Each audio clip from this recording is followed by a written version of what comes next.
Welcome to the Planet B podcast, where truth, transformation, and faith converge. Join us as we flip the script on ecological despair, guided by Dr. Sailesh Rao's vision for a compassionate, rewilded vegan world.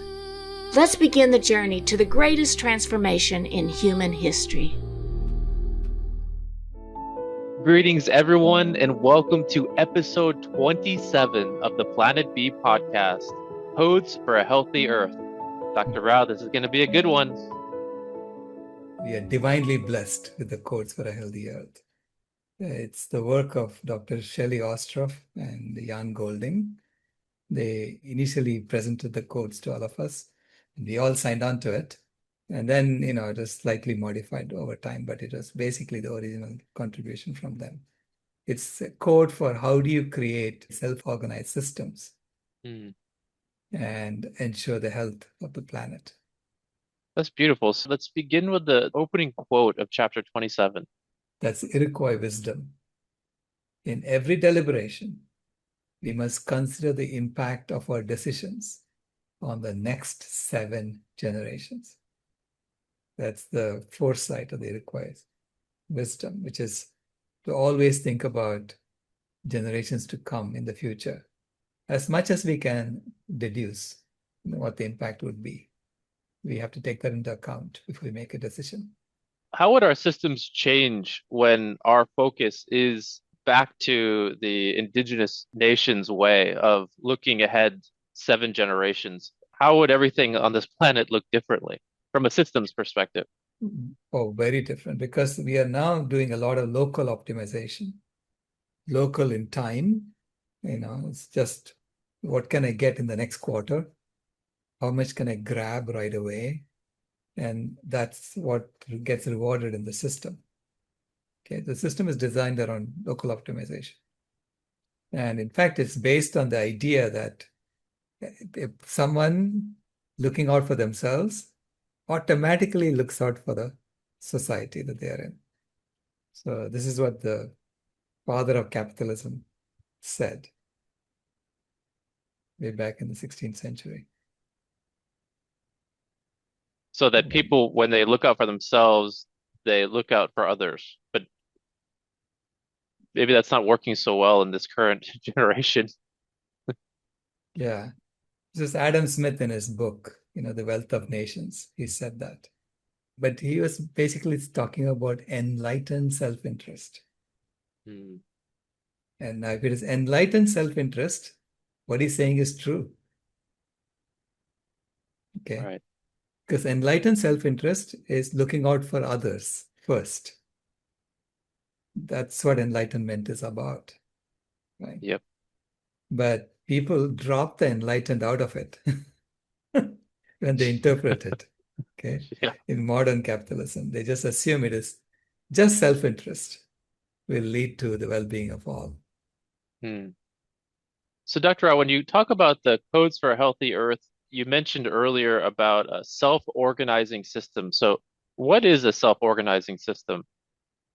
This self-organizing system is an emergent system that gets its property from the individuals behaving according to known axioms. Right? Each individual participant is behaving according to, in a way, that's what Adam Smith was trying to do too. He was talking about enlightened self-interest.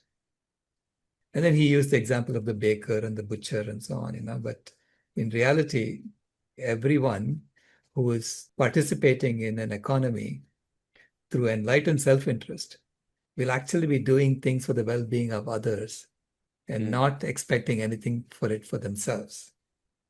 Right. That to me is true enlightened self-interest. But that's not how it is interpreted. It's, by the time Adam Smith's work was quoted in Paul Samuelson's economics textbook, the enlightened got dropped, a bunch of words got dropped. Whoops, enlightened got dropped. I don't know how I feel about that. Dropped. Oh, geez. Yeah, I pointed that out in my first book, Carbon Dharma. I said, this is what Adam Smith said, and you look at what Paul Samuelson wrote in this economics textbook. Key words got dropped so that it looks different. The interpretation is different. It seems like there's some similarities with the UN IPCC there. It's just Yes. It's a systemic issue, that kind right. of reinterpretation. It's a very systemic issue in the system. And by dropping that, they said, okay, we are just following the same thing that Adam Smith said. But in reality, you're doing the exact opposite. What is exactly the codes for a healthy Earth? So the codes for a healthy earth is a set of principles that we all agree to, and that once we abide by, automatically creates health and well-being for the planet and all its inhabitants for generations to come. So it's fundamentally a set of principles by which we can live that allows us to lead our normal lives and the planet thrives. Beautiful. Right? Because right now we just lead our normal lives and the planet dies. Yeah. So in that sense, it's the exact opposite of the way we are living today. It's a self-organizing system that the codes are trying to realize and creating a resilient way of living that enables the planet to thrive. So it's based on the vitality code of nature, which is that every living being gives as much as they can, takes exactly what they need, and becomes who they are. And when we do that, when you give as much as you can and take only what you need, you give more than you take. Right. Because you have a tremendous capacity to give, Mm. to serve the whole. And then all life thrives because of your giving. Now, every Yeah. other life form lives according to that. This is why you leave them alone and nature flourishes. And we have created a system by which we live, an economic system where we take more than we give. In fact, the object of the game in the economic system is to take as much as you can before it's too late, before somebody else takes it all away, right? Yeah. So it's Yeah. based on this scarcity model. You grab as much as you can as quickly as you can. And when we do that, then we are routinely taking more than we're giving, and therefore causing the planet to go out of bounds. Right. Now, by doing that and having enough of us do that, we have created a life force that has the strength and the power to regulate the climate and become the thermostat species Right. that can now take care of the life support systems of the planet and maintain it and prevent it from ever going back to another glaciation again. Okay. Yeah. But to accomplish that, we have to now use that same power that we have to heal the planet and to maintain it. And the codes allow us to do that. Wonderful. So let's go a little bit into the declaration within the code. So what are some of the main points of the declaration within the codes for a healthy Earth? Well, first of all, it declares that we are united in love and concern for our planetary home and all its inhabitants. So therefore, we are pledging, declaring that we are going to come together as one humanity for this common purpose across all boundaries to restore the well-being of all life on Earth. Okay? So that's the first part of the declaration. And then there are these axioms, interdependence and so on that we acknowledge. And then it is about transforming our social systems to effectively serve the healing, integrity, and well-being of all life. So that is the Planet B transformation that we are talking about, right? And then restore the health and diversity of the biosphere. That's the rewilding part. And then ensure that all humans and animals can meet their core needs through guaranteed access to living soil, healthy water, vitalizing food, fresh, clean air, physical and emotional safety, comfortable shelter, the cultural and ecological conditions and resources needed for all to realize their unique potential in mutual enrichment with their communities and ecosystems. Mm. Okay, Beautiful. so this is a pledge we are doing. This is what we are going to be organizing around. Mm. Okay, and that's what Planet B is also trying to do. So how would you organize systems? How would you create systems that meet those pledges that we said we are going to do? How would we Yeah. do living soil? How would we do healthy water and vitalizing food? So it's all about, what is our purpose on this planet and what are we organizing for? Right. It's not about extraction anymore. It's about restoration and cleanup. Yeah. Right? Yeah. And then it also talks about the education system. It's about cultivating a shared whole system understanding of our collective challenges, existing solutions, and optimum healing pathways forward. So systems thinking, systems training should be in schools. Mm-hmm. Everyone should be thinking, along these lines. Everyone should be familiarized with how systems behave. Okay, that's how we coordinate our actions and we become so powerful as a species. And if you don't understand how systems work, we can be misled down the wrong path. It's true. Just on that point of the systems, I just remember as a young kid, something that a lot of the schools would do is the light bulb activity, where you'd have to wire, 5 or 6 Mm, switches, and then you turns it to the right light bulb. And I mean that stayed with me my entire life. And I think that's something mm. I did in like second or third grade with my grandpa. But it just Ah, shows that when you do that systems activity, it right, does really stay with you, and it highlights the importance of a system and how it functions really simply as well. So it is right, so right, it is right. so important. Yeah. Collective activities like that, getting kids involved in that right at the outset and understanding our strength as a Mm, species. We are extremely powerful as a species, but with power comes responsibilities to show compassion to those who don't have that power. right. Yes, you can squash them, but is that what you want to do? Yeah. Right? Knowing our strength, we have to be much more restrained in using that strength. Yeah. That's so true. To be fair, humanity kind of got to understand our strength only about 30 years ago, Yeah. to a large extent, right? So now we have to figure out how to teach children that we have this awesome responsibility that we have to meet. Yeah. That's wonderful. And the fifth is to co-create a globally coordinated transition to a shared culture of peace, kindness, harmony and diversity, wisdom, integrity, accountability, collaboration, regeneration, and reverence for all of life. Mm. So that's the fifth declaration that we are signing on to, and we sign on to the codes. So now Yeah. let's go through the guiding principles, which I think are Mm, just so beautiful as a way. If we were to move in this direction as humanity, we would Planet B would be there tomorrow. So if you don't mind, right. let's share these one by one, the guiding principles of the codes for a healthy Earth. And the first is nonviolence and stewardship. Right. Aspire to do no harm and to align our thoughts, words, and actions with that which is nourishing for the entire community of life.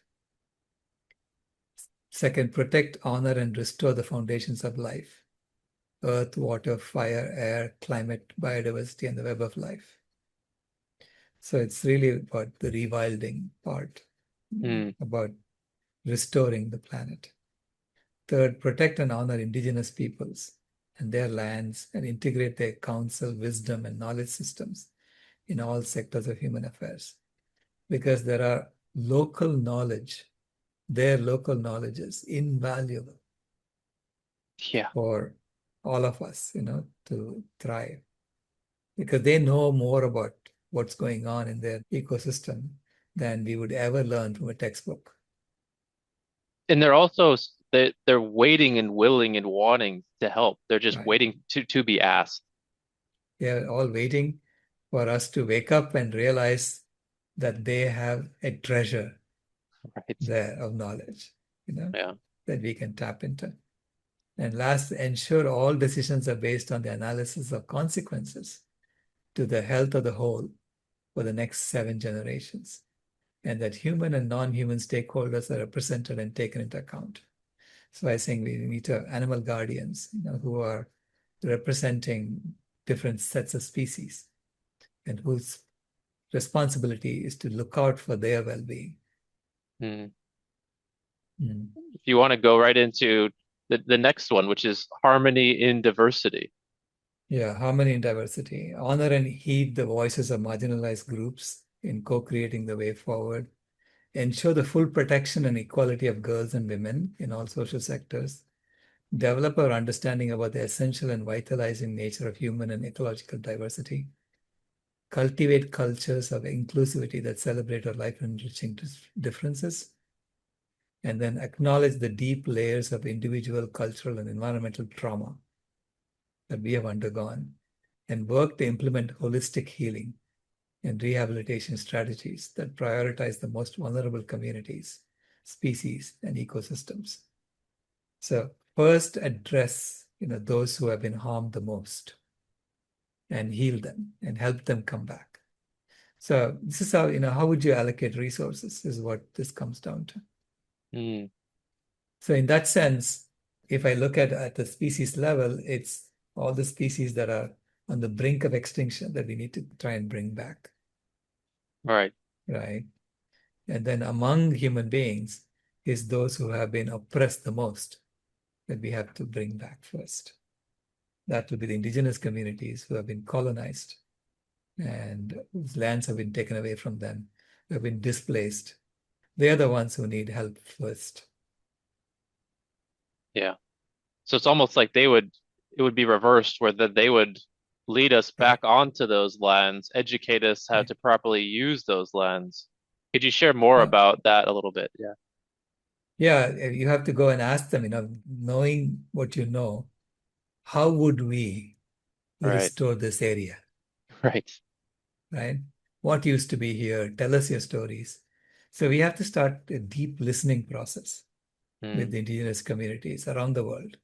I mean, our society has the technology to help, right? But the technology has to be deployed in alignment with what they're saying should happen in that Right. area. Yeah. That makes so much sense too. So now, Dr. Rao, if you don't mind, we'll move into economy and law. It's a big topic Yeah, here. yeah. Economy and law, the codes say, give legitimacy to those laws that protect and regenerate life, and delegitimize all laws that permit harm to life.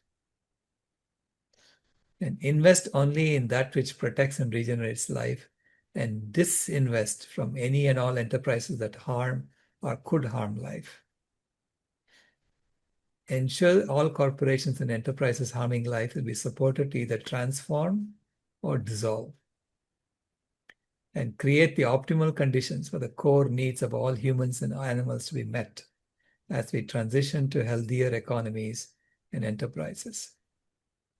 So it's calling for a conscious transformation of business practices, of systems, economic systems, to be only those that heal life and to shut down anything that harms life.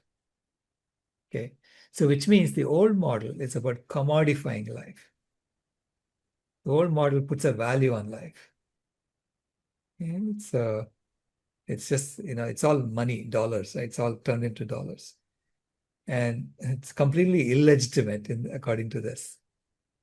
Right. So it's reversing that. And I literally don't see, I pretty much, once you sign on to this, you'll have to dissolve the existing system and only foster those planet B systems that are already there. Right. Right. Right? Dr. Rao, Yeah. how would you see like law enforcement and um like the court system? How would you see that evolved to be on planet B? Well, planet A, it has been all about enforcing rights. Okay. So the governance is to enforce rights. Okay. And we basically give each other rights. We don't give rights to animals. We give rights to some animals. Pets Right. get some rights, but the farm animals get no rights. And then we are slowly saying, okay, we'll give rights to nature in some countries and things like that. It's all about rights that we are giving to other life. So it comes from a position of domination over Mm. life. Okay? When you start giving out rights, the rights have to be fundamentally given to everyone. Because we all Meaning, have it already. we Like all we've been have it given, already. right? You don't have to give it to anybody. Right. So the court system and the governance structures that we have in Planet B will be all about fulfilling responsibilities. Mm. So it's not about asserting rights, it's about fulfilling responsibilities. So if some responsibilities have not been met, how do you ensure that that responsibility is met? Because it's going to impact the well-being of all. Right. Like, do you see Right. kind of governance on Planet B being more so like ensuring with love that rewilding projects get fulfilled and everyone is treating each other with respect and dignity, like not so much, I don't know, questioning kind of who's in charge of what, or there's just no shady schemes really. Right. In the Codes for a Healthy Earth, it says the only legitimate purpose of governance is to protect and cultivate the health and vitality of the planet and all its inhabitants for generations to come. Mm. That's the only legitimate purpose of governance. Every other purpose of governance is illegitimate. I think that says it all. Right? Simple, right? Yeah. Yeah. You have to Mm. govern around that principle. Yeah, that's the foundation of governance. It makes so Right. much sense. Now, beyond that, we have to codify all that. And I'm sure there are lots of academic experts, our experts who can help us codify that so that we accomplish that purpose. And we have to then have feedback loops that ensure that you are able to change things, tweak things, if it is not meeting the objectives. Right. Right. So it's only when we run open loop that we get into big trouble. We don't even check what's happening to the planet. We assume it's an infinite sink for waste, an infinite source for resources. Yeah. And we don't close the loop. And that's how we Right. get into trouble. That makes so much sense. Yeah. So now, Dr. Rao, if you Yeah. don't mind, let's go into the education, learning, and media section. Yeah. So it informs people everywhere about the global and local challenges, their systemic causes, which is really what we are doing here, and Hmm. the wealth of existing solutions, initiatives, and networks from all sectors dedicated to personal, collective, and planetary healing and transformation. They're already working on it. People are already working on a lot of these things. And we just are networking them together and making it systematic. So that's the purpose of Planet B, is to make it systematic. Right. Then identify, develop, and scale holistic healing and regenerative learning opportunities for people of all ages, learning styles, interests, and abilities to support the flourishing of the individual, the community, and the whole. This is about helping every one of us sing our songs, Hmm. dance our dance, because um, someone had said, and I forget who said it, I should actually find out who it is, who said, the greatest tragedy of human beings is that the number of people who die with their song still in them. And so the purpose of education is to help you find that song, help you Right. express that song, cultivate the wisdom, art, and science of systems thinking and whole system health and healing, which is what we are doing here, trying Yeah. to disseminate this kind of thinking process. Right. And Yeah. finally, evolve our language, communication skills, creative expression, and cultural narratives to cultivate an informed, empathic, compassionate, and vibrant human society. It's beautiful. So would you like to go into, so the final part of this section is transitioning to new social systems. Right. Ensure that people in positions of leadership are skilled in applying the principles of whole system health and healing, and fully embody the values of integrity, courage, compassion, wisdom, commitment, service, expertise, and dedication to the good of the whole. So elevate those who are generous, elevate those who are compassionate. It's not about, how much can you grab, and because, as I said, the system fundamentally on planet A rewards those who are selfish and greedy. Yeah.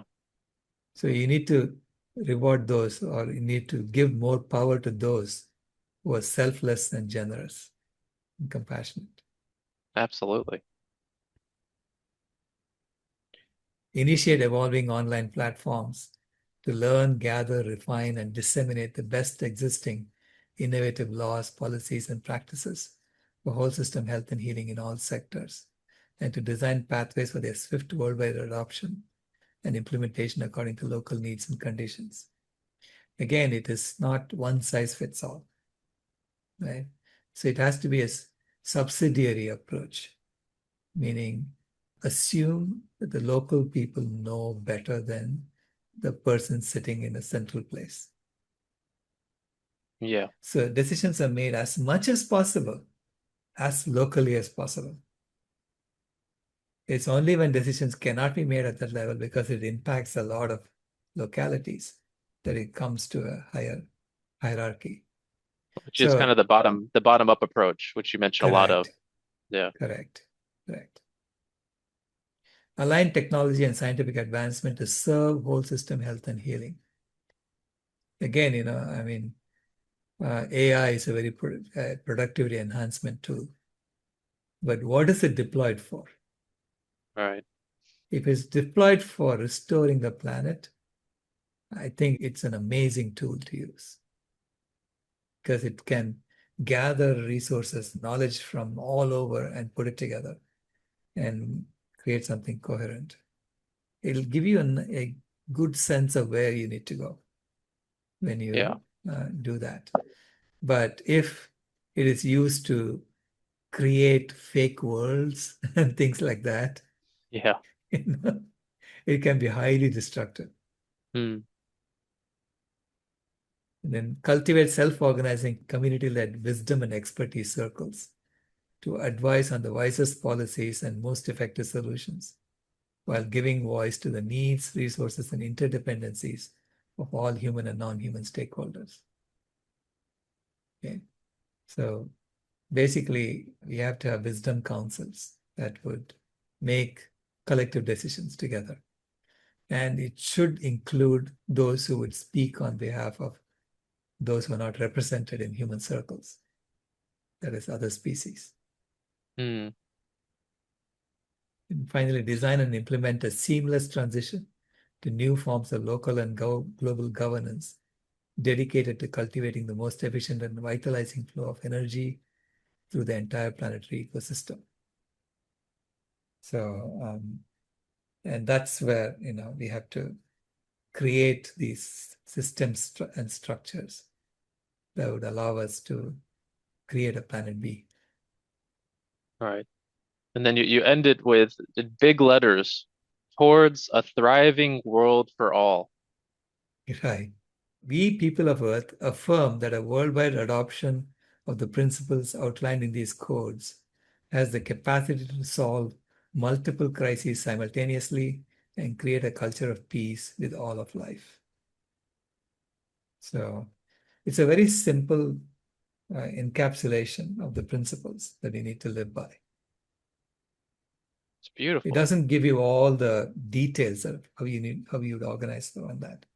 And that's where engineers like me come in, Yeah, and those will probably be discussed in the next book, I'm sure. Yeah. Yeah, I'm working on that because it's a guide to Planet B. Yeah, wonderful. You end the codes of a healthy Earth with, together we rise for all life. Right. Together we are going to rise for all of life, and basically to support life and defend life from being killed off, because that's what's going on now. in the current system.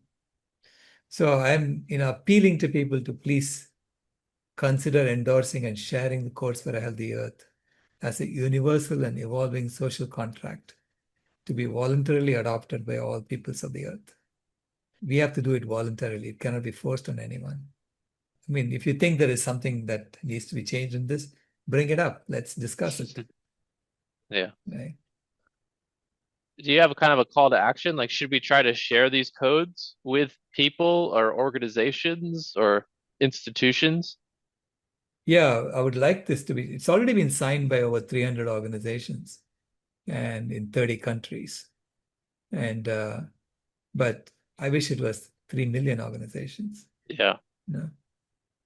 So it needs to be spread, and people need to come to a consensus around it, because I think it's a good way for us to build upon. Yeah. And so the website is codes.earth. It's very simple. And if you go there, you can read it in its entirety and endorse it and get on board with it.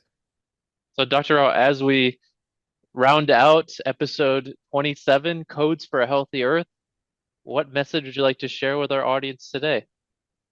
It is an exciting time to be alive, that we are actually being called to create something new. I'm grateful to be alive at this time.